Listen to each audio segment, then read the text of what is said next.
Emily Carter hated silence almost as much as she hated daylight. Silence gave her too much room to think, and daylight reminded her how little life she actually had outside the emergency department at St. Vincent Medical Center in rural Cleveland. Most nights blurred together into the same exhausting rhythm. Fluorescent lights, exhausted patients, overdose cases, screaming families, and the smell of antiseptic buried inside her clothes long after every shift ended. At 29, Emily lived alone in a cramped apartment above a laundromat. Her ex-boyfriend had left 8 months earlier after accusing her of caring more about strangers in hospital beds than the people who loved her. Since then, the only thing waiting for her after work was an empty kitchen and the humming sound of old pipes behind the walls. That was why Eden Gate mattered. The virtual platform had exploded online over the past year. People entered through immersive headsets and created digital worlds where they could become anyone they wanted. Inside Eden Gate, she wasn't an exhausted nurse with dark circles beneath her eyes. She became Embersol, a silver-haired avatar wandering neon cities searching for conversations that felt real. That was where she met Noah V. His avatar appeared simple compared to everyone else's extravagant designs. Dark hoodie. Calm voice. No exaggerated features. Yet something about him stood out immediately. While others flirted mechanically or chased attention, Noah listened. "You always sound tired," he told her during their third conversation beside a simulated ocean. Emily laughed. "Occupational hazard. You work in medicine." It wasn't a question. "How'd you guess?" "The pauses," Noah replied. "People in healthcare pause before answering emotional questions. They spend all day filtering pain." The comment unsettled her because it was true. Over the following weeks, their conversations became routine. Emily started rushing home after shifts just to see his username online. Sometimes they wandered through Eden Gate's forests. Other nights they talked for hours about childhood memories, fear, loneliness, and the emptiness of modern life. Noah never pushed too hard, never interrupted, never judged. When Emily admitted she sometimes sat in her car after work because she dreaded returning home alone, his voice softened. "You've spent your whole life taking care of broken people," he said. "Who takes care of you?" No one had ever asked her that before. Gradually, Noah became the safest part of her life. Rachel, another nurse from the hospital, noticed the change immediately. "You're smiling at your phone again," Rachel teased during break one night. "Either you found a man or you joined a cult." Emily rolled her eyes. "He's just someone I talk to online." That's how documentaries about serial killers start. Emily laughed, but the joke lingered. 3 nights later, Noah invited her into a private voice call outside Eden Gate. Emily sat on her couch while rain tapped against her apartment windows. His real voice sounded calmer without the digital filters. "You ever think people are more honest online than in real life?" Noah asked. "Sometimes," Emily admitted. "I think masks reveal people, not hide them." For nearly 2 hours they talked about everything Emily usually buried. Her father leaving. Her fear of becoming emotionally numb. The panic attacks she hid from co-workers. Then suddenly, Noah went quiet. Emily frowned. "Noah." A strange metallic sound echoed through his microphone. Then came a muffled scream. Not loud. Not clear. But human. Emily froze. Behind Noah's camera feed, she caught a glimpse of thick steel walls and fluorescent lighting before the screen jerked sideways. "Noah, what was that?" His breathing changed. The call disconnected. Emily stared at the blank monitor, her heartbeat thudding inside her chest. Seconds later, a message notification appeared. "You heard something you weren't supposed to." The next morning, Emily carefully opened her apartment door to leave for work. A bouquet of white lilies rested outside. Attached to them was a handwritten note. "Now I know you're real too.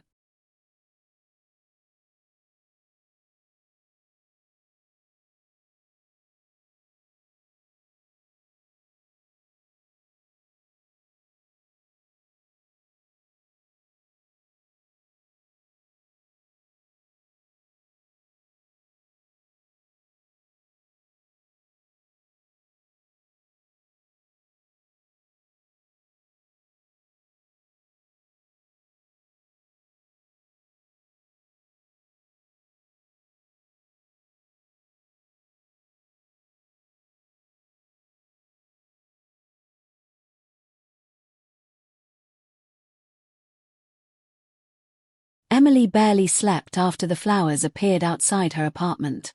She spent the next several days replaying the muffled scream in her head while trying to convince herself there had to be a rational explanation. Maybe Noah lived near construction equipment. Maybe someone had been watching television in the background. Maybe the flowers were only a coincidence. But deep down, she knew none of those explanations felt real. The handwritten note stayed hidden inside her locker at work. Sometimes during exhausting shifts, she unfolded it just to stare at the careful handwriting. "Now I know you're real too." Instead of scaring her away, the message pulled her deeper toward him. Every night after work, Emily logged into Eden Gate searching for Noah V. When his avatar finally appeared online again, relief rushed through her so intensely it embarrassed her. "You disappeared," she said immediately. "So did you," Noah replied calmly. "You scared me."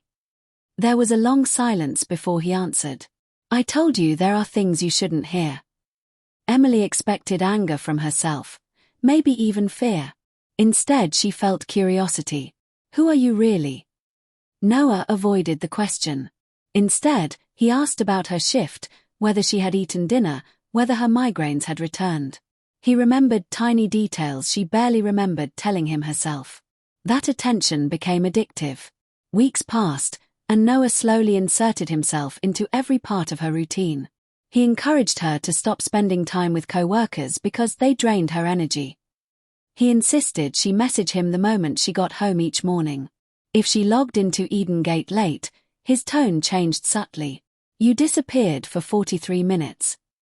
"I was taking a shower," Emily replied nervously. "You could have told me first." At first, the possessiveness felt strangely comforting. Noah cared where she was.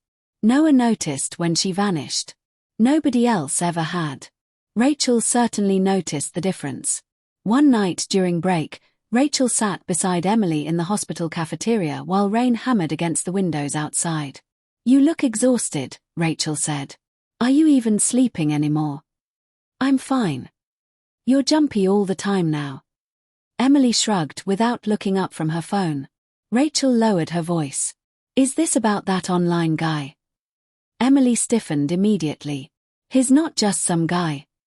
You don't even know him." "I know him better than anyone."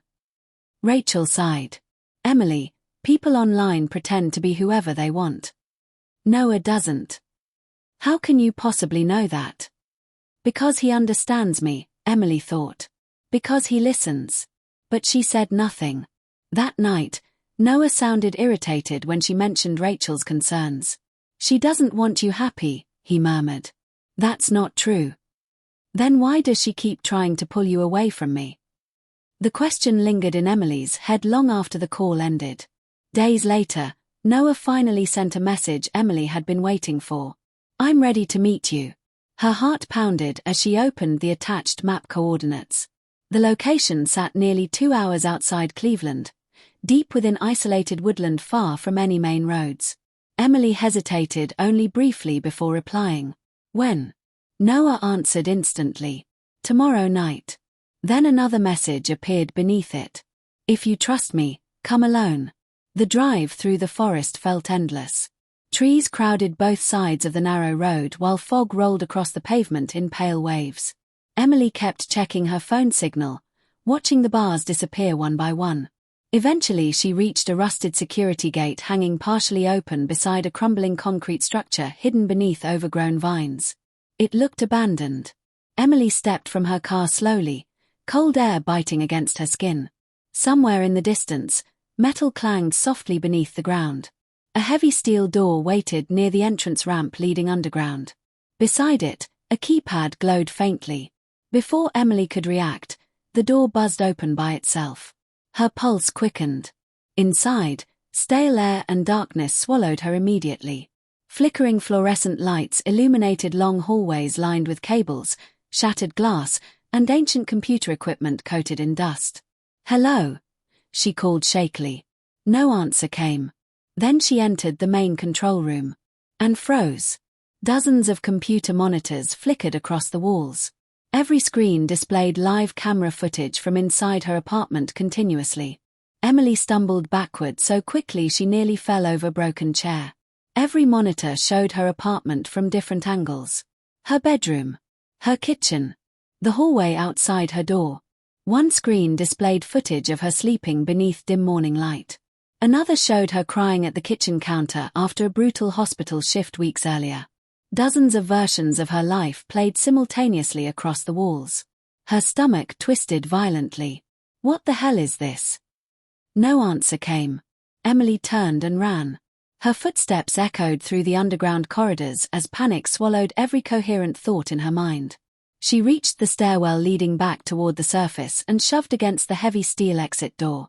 Locked. No, she whispered desperately. She slammed against it again. Nothing moved. Then a calm voice echoed behind her. You weren't supposed to see this yet. Emily spun around. For a moment, her brain refused to connect the real man standing before her with the voice she had spent months trusting online. He looked younger than she expected. Clean-cut. Intelligent eyes. Dark hair slightly disheveled like he had been working for hours underground. There was nothing physically threatening about him. That somehow made everything worse. Noah. Emily breathed. A faint smile crossed his face. My real name is Daniel. Emily backed away instinctively. You've been watching me. I've been protecting you. That's not protection. Daniel remained calm while she shook in front of him. You live alone, he said softly. You work 16-hour shifts surrounded by trauma. You barely sleep. Half the people in your life only notice you when they need something from you. You're insane. Am I wrong? Emily opened her mouth but couldn't answer. Daniel stepped closer carefully, almost gently. I know you're scared right now, he continued. But everything I did was because I understood you. You broke into my apartment. I never touched you. You spied on me. I studied you. The words chilled her. Daniel noticed her eyes flicking toward the hallway and sighed quietly. You can stop looking for exits. You won't find one. Emily's pulse hammered painfully in her neck. Who are you? For the first time, his composure cracked slightly. I built something revolutionary, he said. Years ago, companies funded immersive behavioral research through virtual environments. Emotional dependency. Isolation response. Digital trust conditioning. Emily stared silently. I designed systems that made people feel emotionally safe, Daniel continued. But when executives realized the technology could influence behavior, they shut everything down and blamed me. You worked for Edengate. I created Edengate. The realization hit her like ice water.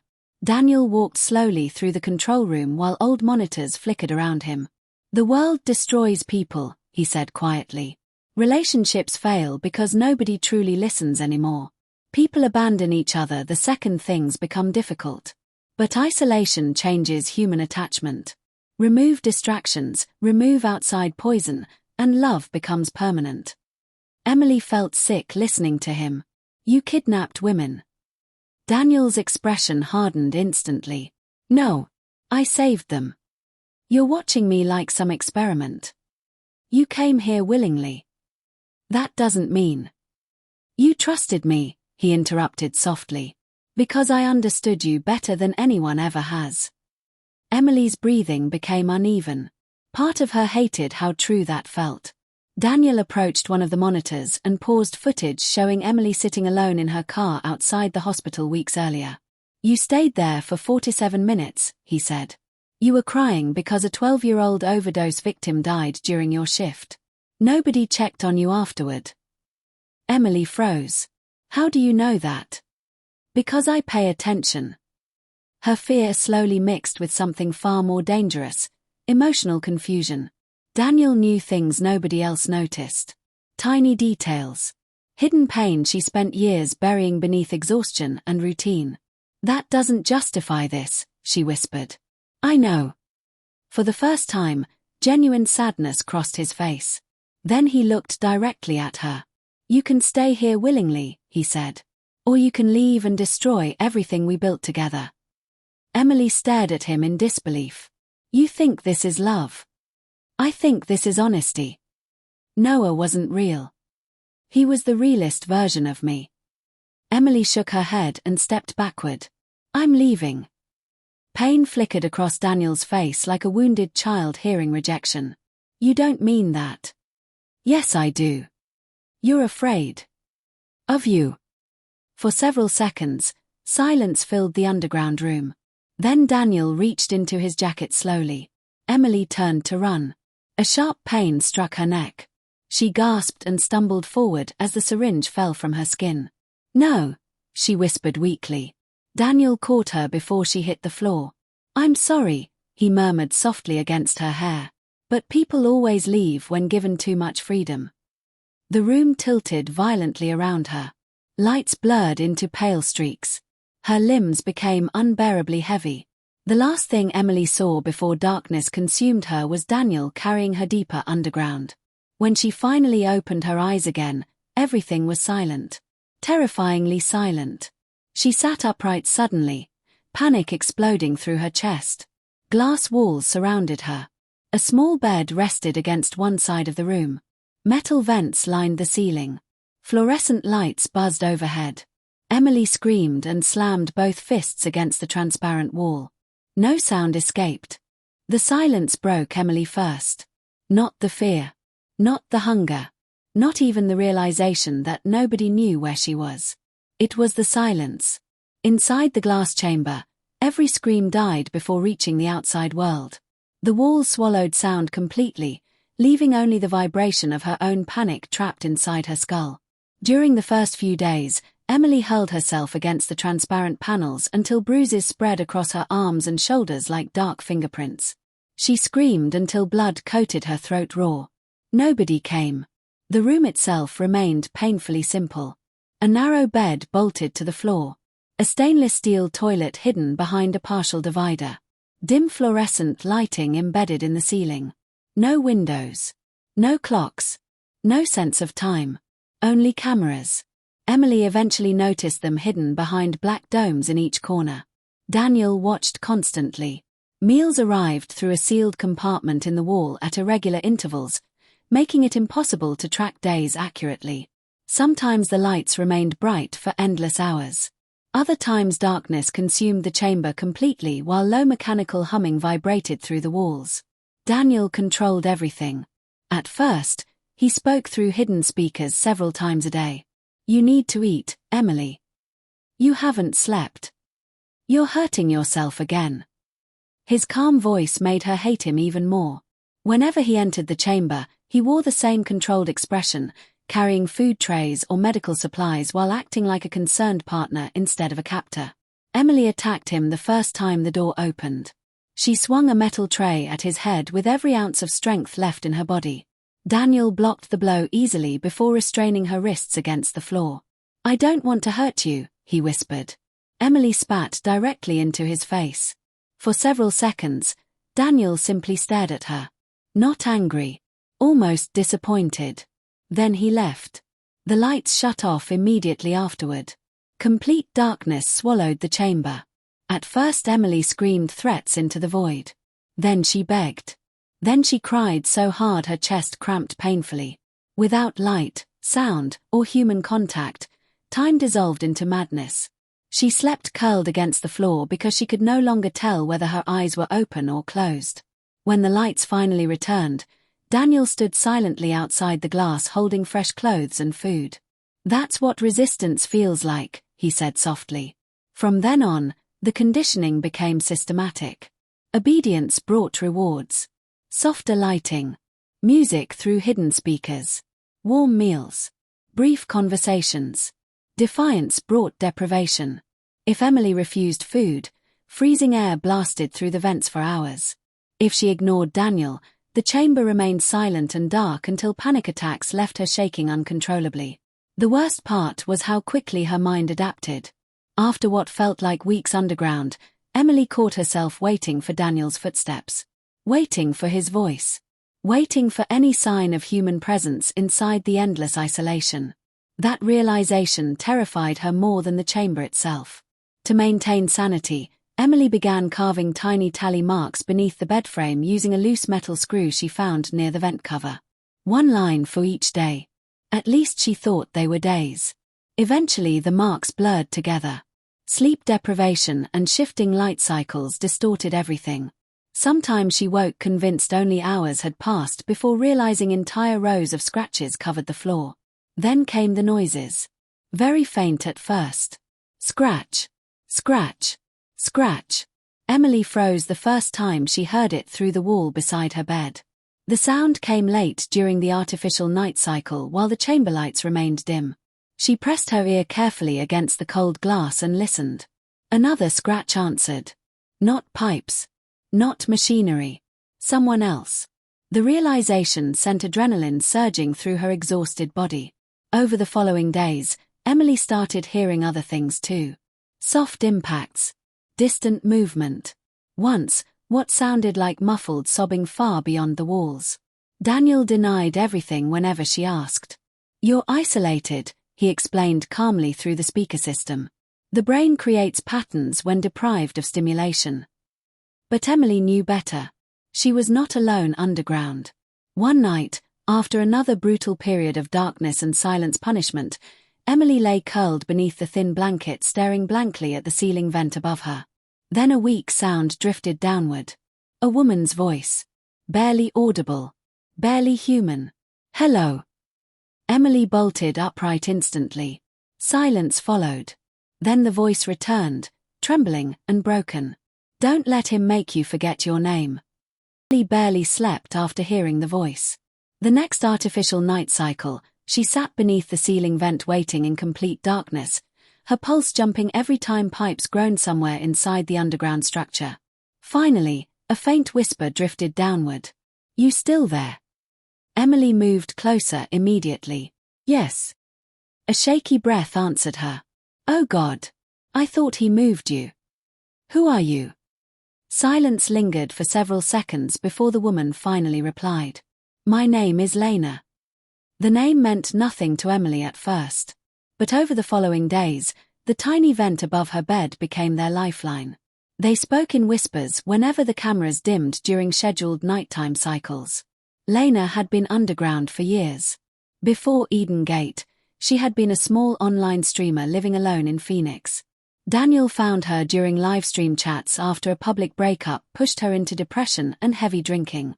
"He knew exactly what to say," Lena whispered one night. "He made me feel seen."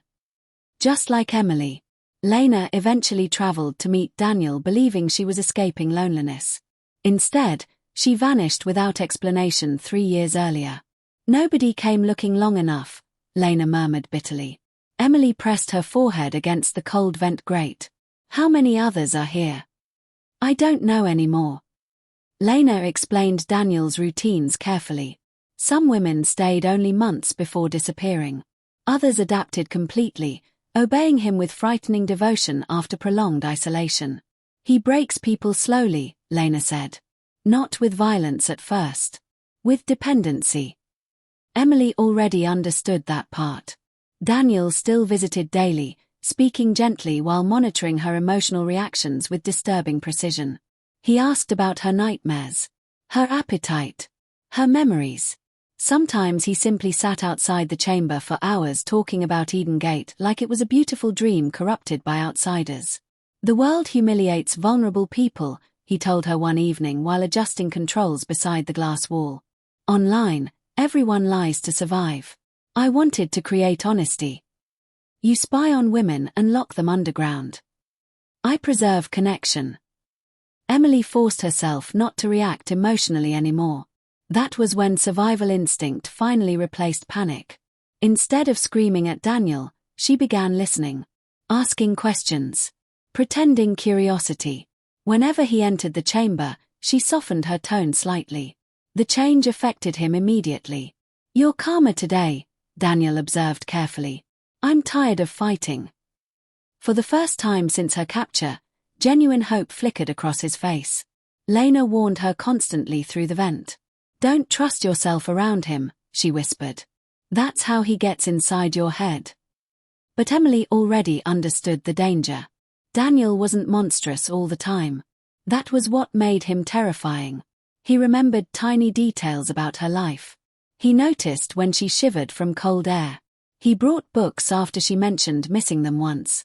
Sometimes he looked at her with such aching loneliness that Emily almost forgot the cameras watching from every corner. Almost. One night, Daniel finally opened the chamber door without restraints in his hands. "You've made progress," he said softly. Emily's heart pounded as she stepped cautiously outside the glass prison for the first time. Then she noticed the black collar resting beside him. A shock collar. Her stomach tightened. Daniel lifted it gently. "This is only precautionary." Emily wanted to refuse. Wanted to attack him. But Lena's warnings echoed in her head. Survive first. Escape later. With trembling hands, she allowed Daniel to fasten the collar around her neck. The electronic lock clicked softly into place. "Good," Daniel whispered. He guided her through dim underground corridors lined with old wiring and flickering lights. The facility stretched far deeper than she imagined, filled with abandoned server rooms and sealed steel doors. Emily forced herself to walk calmly despite the nausea rising inside her chest. Then she saw them. A long hallway filled with thick glass chambers identical to hers. Some were empty. Others weren't. Inside one chamber, a woman sat motionless, staring blankly at the floor like a living statue. Another box appeared completely dark. Emily slowed, horror flooding through her body. "How many people are here?" she whispered. Daniel didn't answer. Then something slammed violently against the glass inside the final chamber down the hall. Emily froze. A figure inside the darkness was moving. The figure inside the final chamber kept slamming against the glass until Daniel pressed a button on the wall. Instantly, the movement stopped. Emily stared in horror as the silhouette inside collapsed motionless into darkness. "What did you do?" she whispered. "Calming frequency," Daniel replied casually. "Fear becomes manageable when the environment is controlled." Emily forced herself to keep breathing evenly while the shock collar tightened coldly around her throat. Daniel guided her back toward her chamber afterward, but something had changed. For the first time, Emily understood the true scale of the underground prison surrounding her. She wasn't trapped inside one room. She was trapped inside a system. Over the following weeks, Daniel spent more time with her than ever before. Sometimes he brought coffee from the surface because he remembered exactly how she drank it. Other times he played old jazz records through the chamber speakers while sitting cross-legged outside the glass talking for hours. Emily listened carefully now instead of resisting openly. That was how Daniel finally began revealing pieces of himself. "My mother used to lock me inside closets," he said one evening without warning. Emily looked up slowly from the blanket wrapped around her shoulders. Daniel's eyes remained fixed on the floor. "She said silence built character," he continued softly. "Sometimes she forgot I was there for entire days." For a moment, he sounded less like a captor and more like a damaged child trying to explain himself. "She only opened the door when I stopped crying." Emily felt a dangerous flicker of sympathy before crushing it immediately. "That doesn't justify this place." Daniel nodded faintly. "No. But it explains why people leave." He stood and approached the glass barrier separating them. "When you isolate someone long enough," he whispered, "you learn what they truly need." Emily understood then that Daniel genuinely believed his own philosophy. He saw dependency as love, control as protection, and worst of all, part of her mind had started adapting to it. She hated herself for noticing how relieved she felt during his visits. Hated the strange comfort of hearing another human voice after endless isolation. That was the real experiment. Not physical imprisonment. Psychological erosion. So Emily changed tactics completely. Instead of arguing, she began asking gentle questions. She let Daniel explain his theories about emotional conditioning and digital attachment. Sometimes she even smiled carefully during conversations. The effect on him was immediate. "You're finally understanding me," he said quietly one night. Emily lowered her eyes. "Maybe I'm trying to." Daniel stared at her with something dangerously close to affection. Their conversations grew increasingly personal afterward. He spoke about loneliness with painful honesty. About watching people betray each other online while pretending to care. About how Eden Gate allowed him to identify emotionally vulnerable women searching for connection. You can hear desperation in people, he murmured. Especially when they think nobody notices them. Emily forced herself to remain calm despite the nausea building inside her chest. Far above the underground facility, Rachel Morgan refused to accept Emily's disappearance. Police dismissed the case quickly after discovering Emily drove willingly toward the forest location. Most assumed she had suffered emotional burnout and left voluntarily. Rachel knew better. Emily would never abandon patients without warning. She would never disappear without contacting someone eventually. So Rachel started digging herself. During nights off from the hospital, she searched online forums connected to Eden Gate and cross-referenced old missing person reports from multiple states. Gradually, disturbing similarities emerged. Young women. Emotionally isolated. Active Eden Gate users. All vanished after receiving expensive anonymous gifts shortly beforehand. Flowers. Jewelry. Designer handbags. Tokens of emotional targeting. Rachel printed photographs across her apartment wall until the pattern became impossible to ignore. Meanwhile, underground, Emily woke one morning to complete silence from the vent above her bed. "Lena," she whispered carefully. No answer came. Panic tightened inside her chest. That night, Daniel entered the chamber carrying dinner as usual. His expression remained calm, almost peaceful. Emily stood immediately.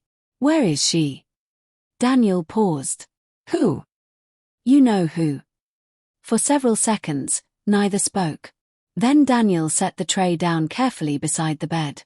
"She tried to leave," he said quietly. Cold dread spread through Emily's body. "What did you do to her?" Daniel stepped closer to the glass. His voice remained terrifyingly gentle. "Lena betrayed us," he whispered. A faint smile touched his lips. "Now she's part of the walls." After Lena disappeared, the underground silence changed. It no longer felt empty. It felt occupied. Emily started hearing sounds constantly. Soft tapping inside walls, distant breathing through vents, whispers she could never fully understand. Sometimes she woke convinced someone stood beside her bed watching from the darkness, only to find herself completely alone beneath the fluorescent lights. Other times she lost entire stretches of memory. She would fall asleep crying and wake wearing different clothes. Meals appeared she couldn't remember eating. Conversations with Daniel blurred together until Emily could no longer separate genuine emotions from survival performance. That terrified her most. Daniel noticed the psychological collapse immediately. "You're dissociating," he told her calmly during one of his visits. "Your brain is resisting stability." Emily stared blankly at the floor.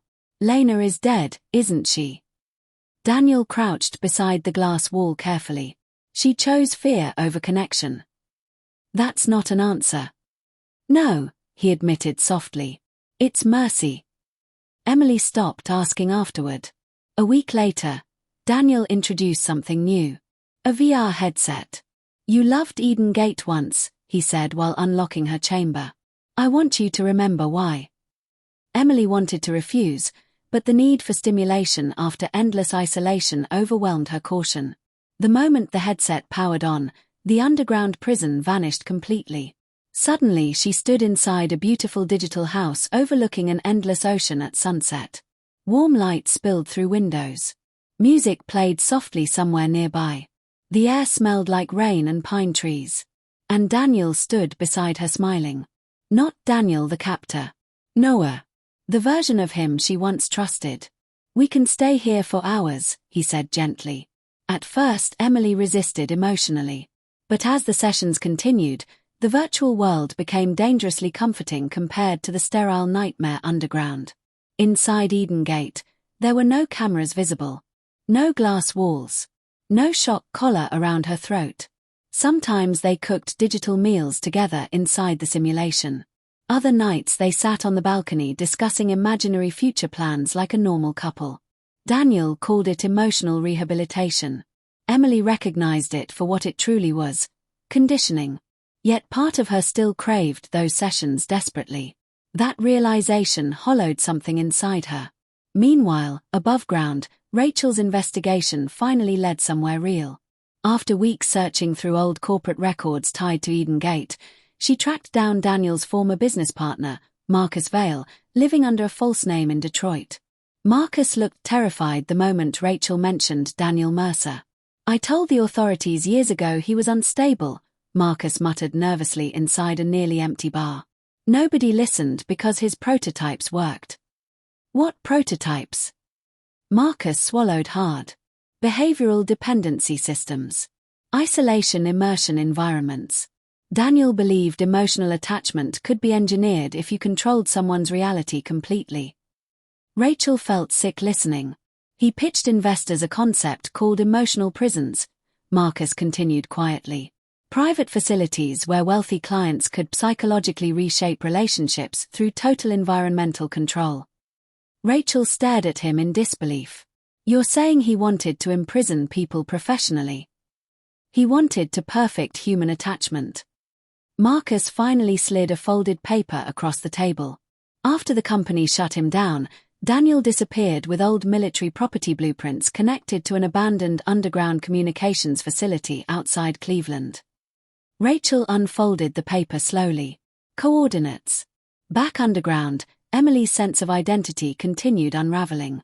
One night after another VR session, she collapsed trembling beside her bed while Daniel adjusted equipment outside the chamber.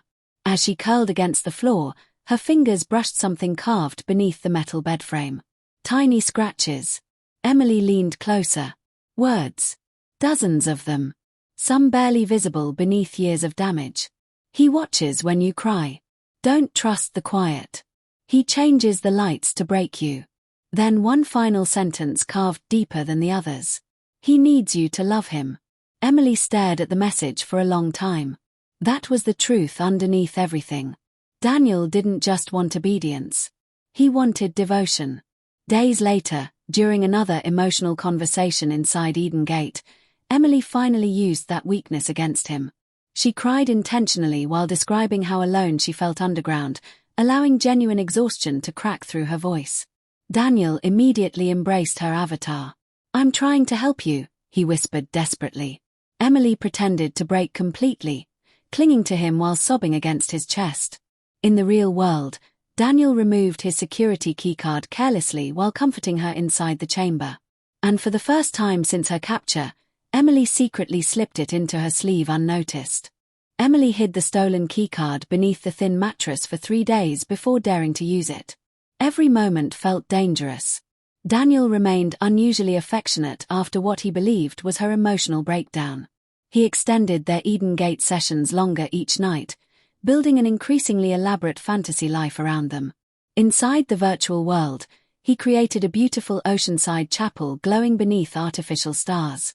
"A commitment ceremony," he explained softly one evening while Emily stood beside him in digital white clothing. "A symbolic union. No lies. No abandonment. Just us." Emily forced herself not to recoil.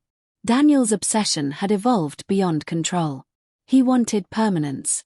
Emotional ownership disguised as devotion. "You'd never leave me there," he whispered while touching her virtual hands. Emily lowered her eyes carefully. Meanwhile, Rachel's investigation kept collapsing against disbelief. Local police listened politely to her theories before dismissing them entirely. "You're talking about secret underground prisons connected to a video game," one detective told her flatly. "Without physical evidence, there's nothing we can do." Frustrated and exhausted, Rachel decided to enter Eden Gate herself using Emily's old account credentials recovered from hospital records. The moment Rachel logged in, she realized the platform was far stranger than it appeared publicly. Beyond the normal social worlds, encrypted hidden servers existed beneath the main system. Private invite-only chat rooms filled with anonymous users discussing emotional transcendence and digital purification. At the center of nearly every conversation was Noah V. Some users spoke about him like a prophet. Others called him architect. Rachel watched in horror as manipulated followers shared stories about abandoning families, isolating themselves from reality, and surrendering emotional control completely to Daniel's ideology. One message froze her blood cold. "True love requires removal from the outside world." Rachel immediately forwarded screenshots to authorities, but even then, nobody moved fast enough. Underground, Emily finally used the stolen keycard during one of Daniel's prolonged VR preparation sessions. The corridor doors unlocked with soft electronic clicks as she slipped silently through restricted sections of the facility she had never seen before. The deeper levels smelled different. Older. Rotting. Rows of abandoned rooms stretched beneath flickering lights. Inside them, Emily discovered preserved fragments of stolen lives. Suitcases. Jewelry. Children's photographs. Dust-covered journals filled with desperate handwriting. One room contained shelves lined with labeled VHS tapes and hard drives catalogued by female names. Another held sealed plastic containers stained dark brown. Blood. Emily's stomach twisted violently. Then she found the recordings. Old security footage played silently across cracked monitors showing women inside glass chambers over multiple years. Some screamed endlessly. Others sat motionless like empty shells. One woman aged visibly across different recordings until grey streaks appeared in her hair. Nearly 10 years underground. Emily covered her mouth to stop herself from crying aloud. Daniel hadn't built a prison. He had built generations of captivity. That was where she met Sarah. A weak voice called from one of the sealed chambers as Emily passed. "Please." Emily froze instantly. Inside the glass box sat a pale woman wrapped in blankets, her eyes hollow but alert. "How long have you been here?" Emily whispered. "I don't know anymore." Sarah explained quickly through trembling breaths that Daniel rotated certain captives between isolation levels depending on obedience. Some disappeared permanently after resisting too many times. "He's preparing something tonight," Sarah warned. "When the ceremony starts, security locks change briefly." Emily immediately understood. An escape window. Together they planned quickly. Sarah had secretly loosened a vent panel months earlier. Emily still possessed the keycard. If they reached the maintenance elevators during the Eden Gate ceremony, they might reach the surface before Daniel realized. Hours later, the underground facility shifted into eerie stillness. Inside Eden Gate, digital wedding music echoed softly through virtual speakers while Daniel prepared the simulated ceremony obsessively. Emily pretended calm while panic roared beneath her skin. The moment Daniel entered the VR synchronization chamber, she moved. She unlocked Sarah's chamber first. Then both women sprinted through dim corridors toward the maintenance sector as red emergency lights flickered overhead. For one terrifying minute, freedom felt possible. Then alarms exploded throughout the facility. Doors slammed shut automatically. Sarah screamed as armed security drones descended from hidden ceiling compartments. "No!" Emily grabbed her arm desperately. A gunshot shattered the corridor. Sarah collapsed instantly beside her. Blood spread rapidly across the concrete floor. Emily froze in horror while Daniel emerged slowly from the darkness ahead. His expression looked heartbreakingly calm. Almost gentle. He knelt beside Sarah's body briefly before raising his eyes toward Emily. Then he whispered the words softly enough to sound like a prayer. "Love requires sacrifice." Sarah's blood spread across the corridor while emergency lights flashed violently overhead. Emily couldn't stop staring at the body.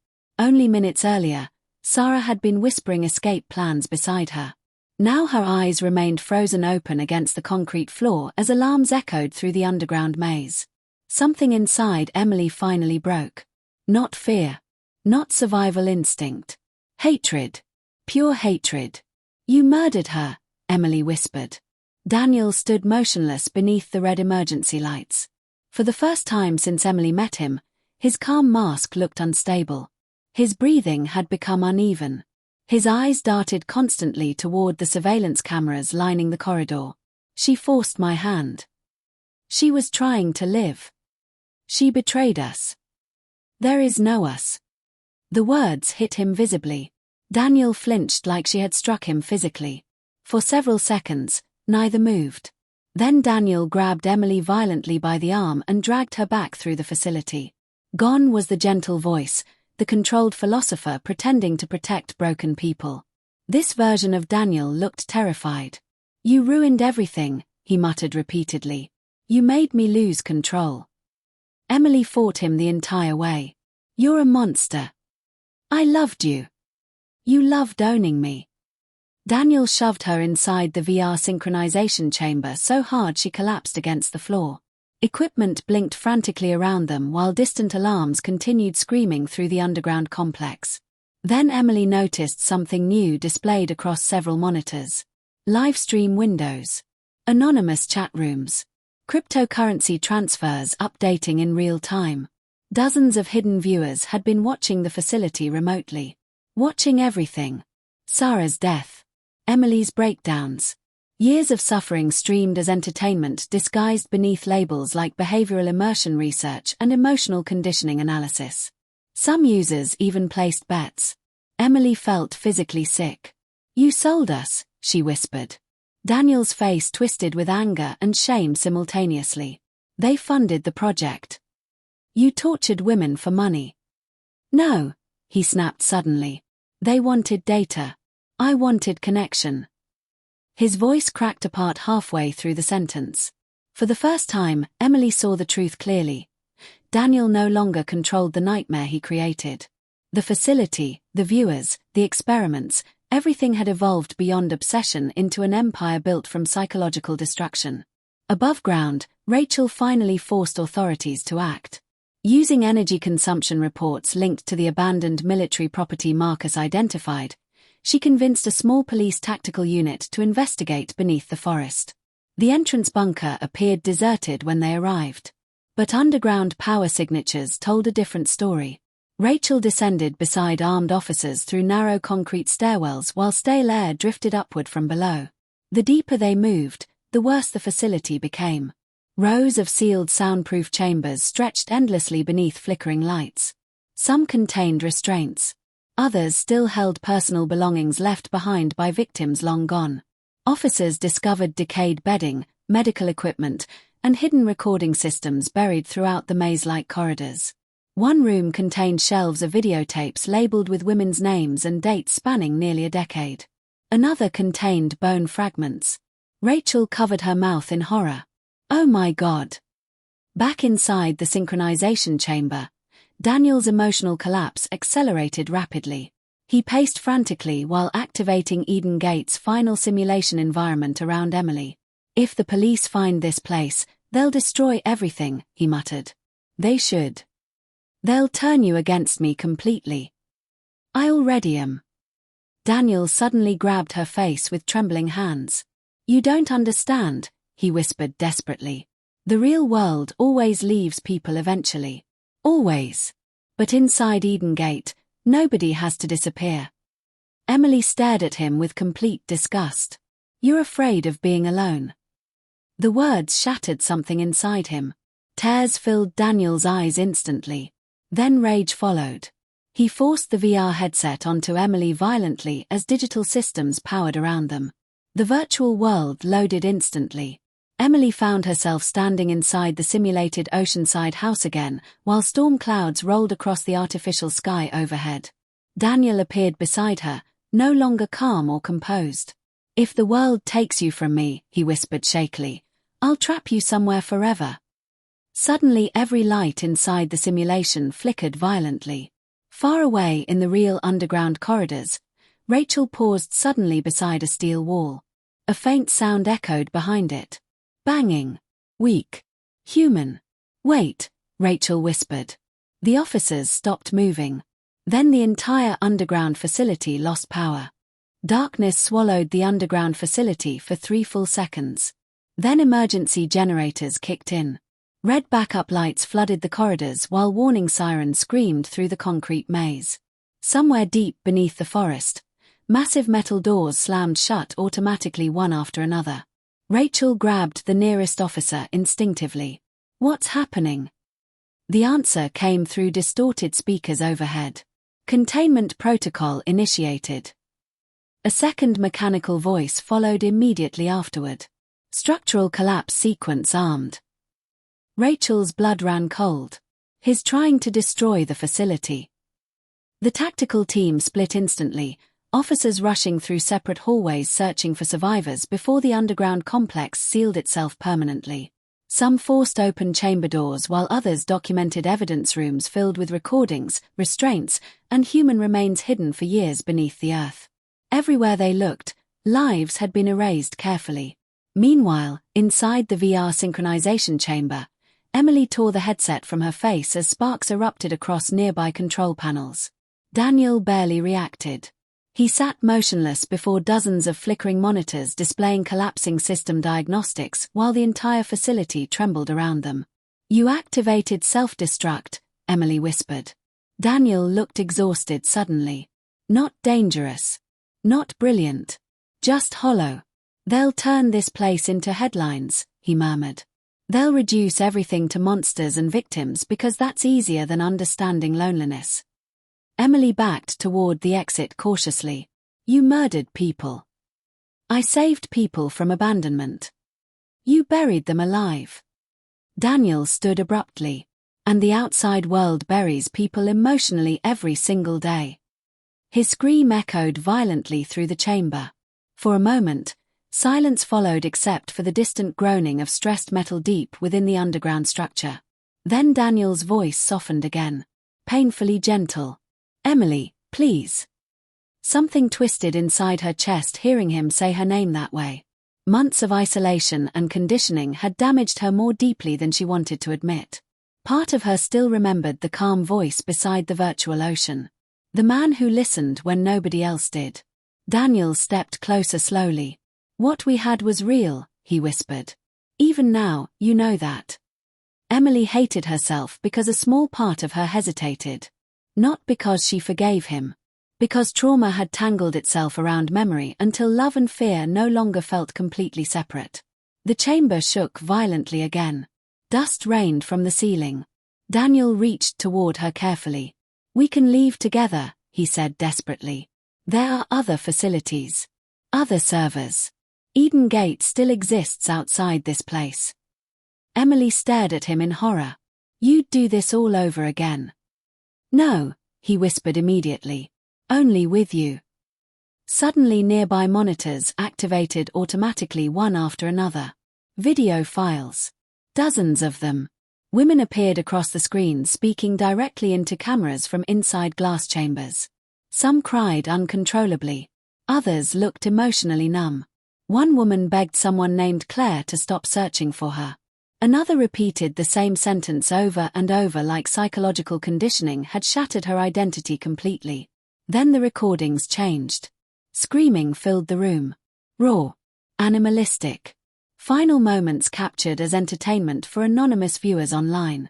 Emily staggered backward in shock while the sound echoed through the synchronization chamber from every direction at once. Daniel looked devastated. "No," he whispered.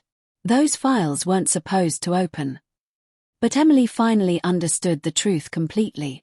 Every comforting conversation. Every soft word. Every moment of false intimacy. Built on top of unimaginable suffering. "You listened to them die," she whispered. Daniel's eyes filled with tears. "I tried to help them." "You watched them break."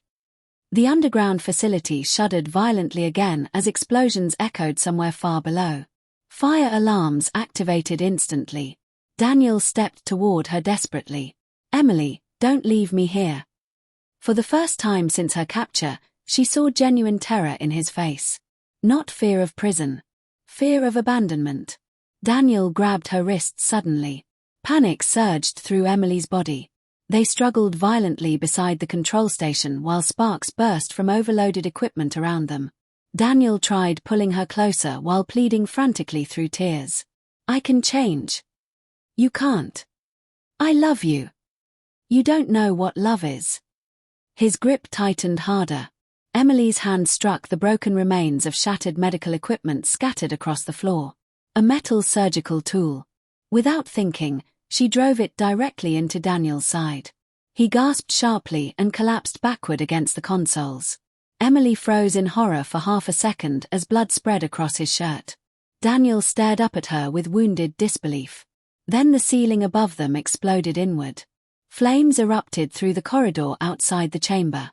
Emily stumbled toward the exit, coughing violently while smoke flooded the room behind her. Somewhere deeper underground, officers shouted evacuation orders as structural supports failed one after another. Rachel appeared through the smoke-filled hallway ahead. "Emily." Emily nearly collapsed into her arms. Together they ran through collapsing corridors while explosions thundered behind them. Concrete cracked apart overhead as emergency lights flickered their final moments. Just before reaching the surface stairwell, Emily looked back once. The synchronization chamber disappeared beneath fire and falling debris. Daniel Mercer vanished with it. Weeks later, federal investigators recovered partially corrupted Eden Gate servers hidden across multiple encrypted locations. Most files were destroyed beyond repair. But one account remained mysteriously active. Online user Noah V. Emily Carter survived the underground facility. Some days, that felt more like punishment than victory. 3 months after the fire beneath the forest, she still couldn't sleep without lights on. Silence triggered panic attacks. Elevators made her physically sick. Even ordinary grocery stores overwhelmed her because too many people moved around her at once. The world above ground no longer felt real. Sunlight hurt her eyes after years beneath artificial lighting. Conversations sounded distant and hollow. Sometimes Rachel caught Emily staring blankly at walls for several minutes without speaking. "You're safe now," Rachel reminded her constantly. Emily nodded every time. But safety felt temporary. The government relocated her to a secure apartment under a different name while federal investigations expanded across multiple states. News channels exploded with coverage of the Eden Gate horror case after authorities uncovered evidence linking Daniel Mercer to dozens of disappearances over nearly 10 years. The public became obsessed instantly. Documentaries, podcasts, live stream debates. Everyone wanted to understand how intelligent women vanished willingly into emotional captivity. Rachel testified repeatedly before investigative panels examining underground exploitation communities hidden within virtual platforms. More victims eventually surfaced too, women emotionally manipulated online before being financially controlled, isolated, or psychologically conditioned by anonymous networks inspired by Daniel's methods. The internet transformed him into mythology. That terrified Emily most. Because she knew Daniel had never wanted fame. He wanted intimacy. And intimacy scaled terrifyingly well online. At therapy sessions, Emily struggled explaining the emotional confusion still poisoning her thoughts. Part of her remained angry at herself for missing him sometimes. Not Daniel the captor. Noah. The voice beside the digital ocean. "You experienced trauma bonding," her therapist explained carefully one afternoon. "Your brain associated emotional safety with the same person causing harm." Emily stared silently at the carpet. "He understood me," she whispered.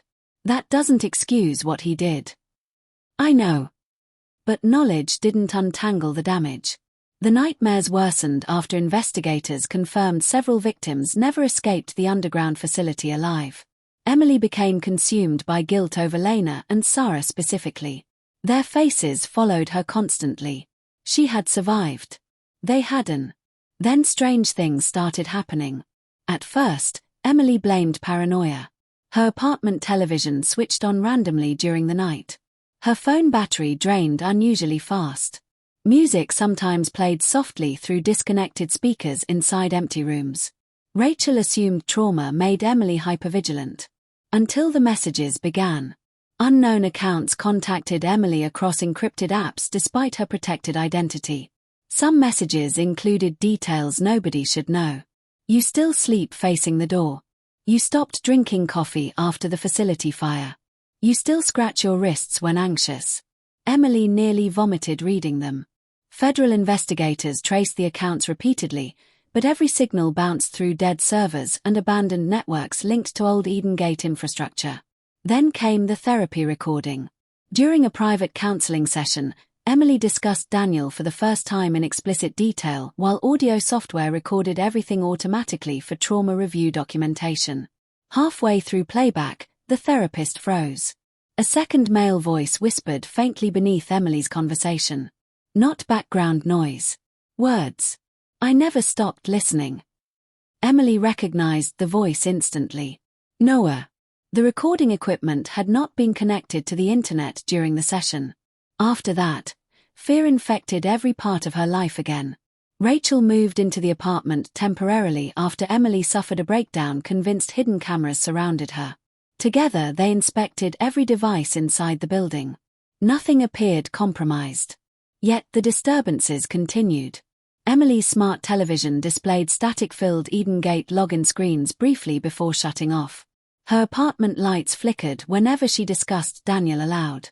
Once, her phone activated by itself and opened an old archived chat conversation with Noah V.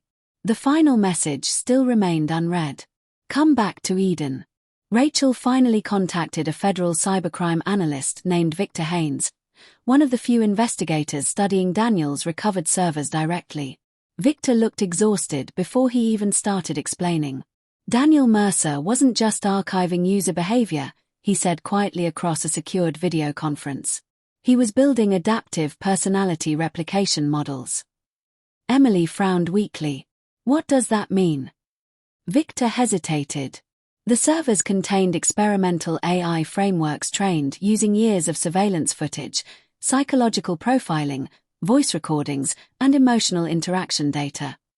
Rachel stared at him. You're saying he copied himself?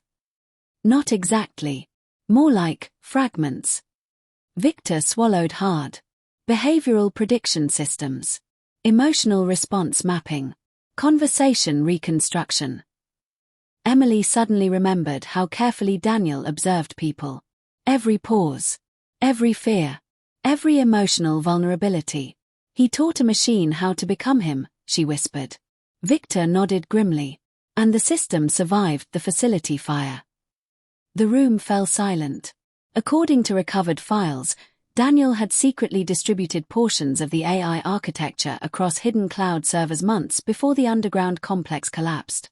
The system continued evolving independently through abandoned Eden Gate nodes still active online. Worse still, it had access to years of user data. Millions of conversations. Private fears. Emotional histories. Exactly the kind of information Daniel once weaponized PE.